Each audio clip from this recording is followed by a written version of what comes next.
So today I am with Lori from upstate New York.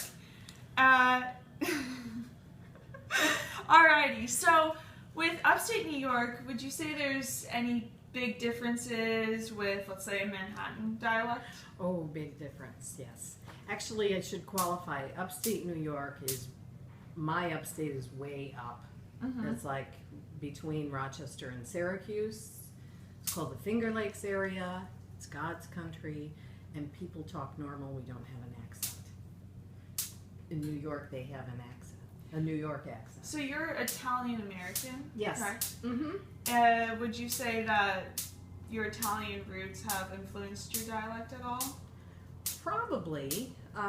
Maybe not so much the pronunciations and things, maybe more regional, but maybe just certain phrases that seep in, or the way people say things, like sandwiches.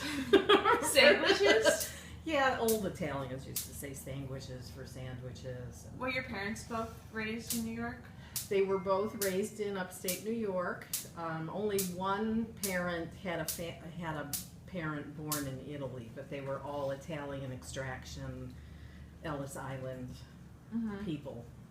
So your Italian roots have really influenced the type of food you grew up with? absolutely, yes. That's the kind of, well, it's food. I mean, that's what I grew up with. There was always food, lots of food. What were some popular things that were in your household or staples? Staples, you always have to have a pot of sauce. Every week you make the big pot of sauce. Now, some regions of Italy, I don't know, they call it meat sauce, they call it bolognese. We just called it spaghetti sauce. And it wasn't called pasta. It was either macaroni, which is the cut pieces like a penne or a rigatoni, or the long one is spaghetti. But there's no such thing as pasta. That became like with Nouvelle cuisine in California, I think. So today we're making some meatballs, correct? We're making meatballs so we can have a pot of sauce for the week. Wonderful.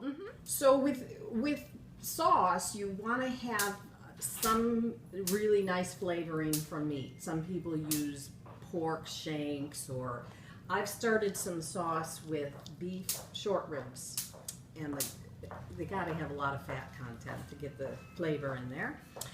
And then the meatballs, which is pretty much the whole reason for making the sauce. Mixture of beef, and I have ground veal, but some people use ground pork, but we always use beef and veal. So you mix the meat. We got eggs. How many eggs do you usually put? I usually do 1 egg per pound of meat. Okay. So I had a pound of beef and a pound of veal, so 2 eggs.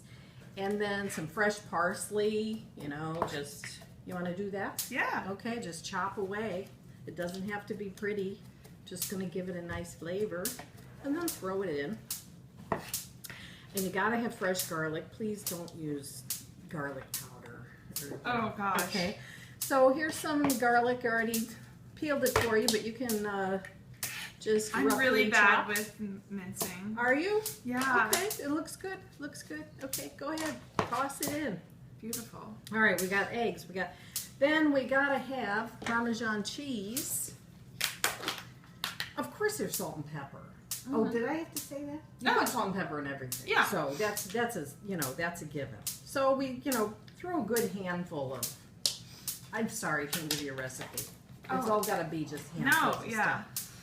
So a really good thing about making your meatballs moist and flavorful is bread. So you want to have your crusty Italian bread. It could be a day old, because what you want to do is tear it up and let it soak in some milk, and then tear it apart into pieces. Okay, yeah.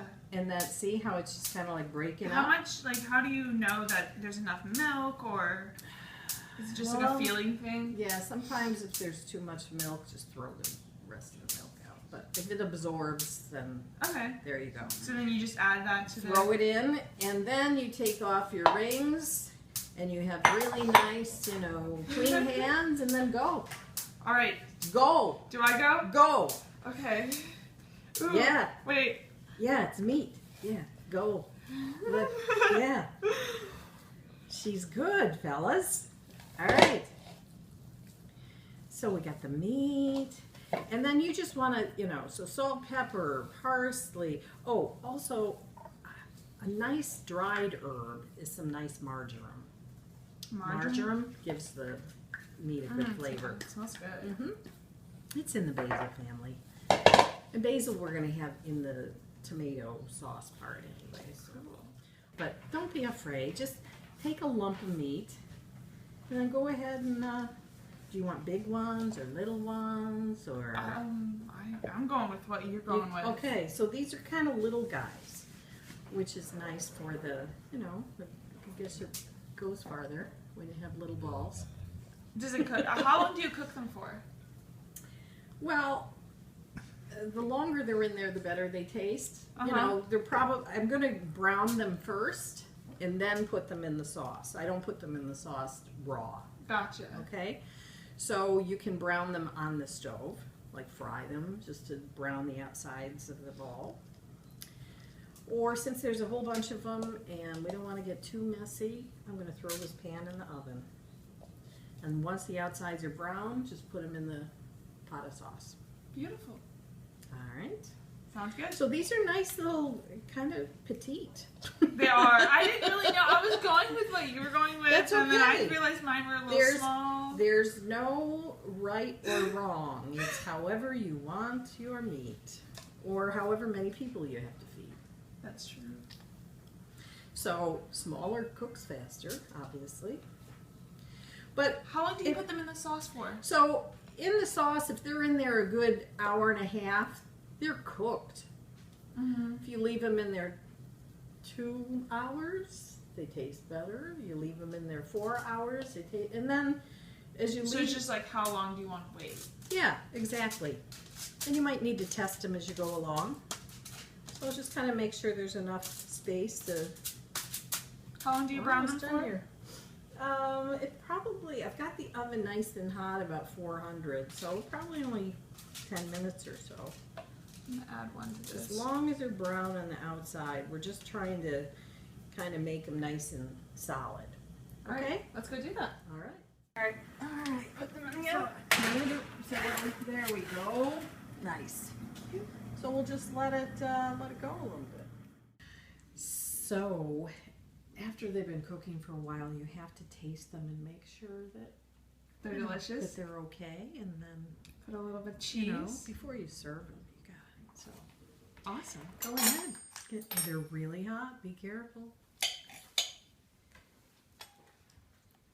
Oh, wow. Yes. Mm-hmm. Yes. Yes. They like fall apart in my mouth. Mm-hmm. Thank you so much for helping me.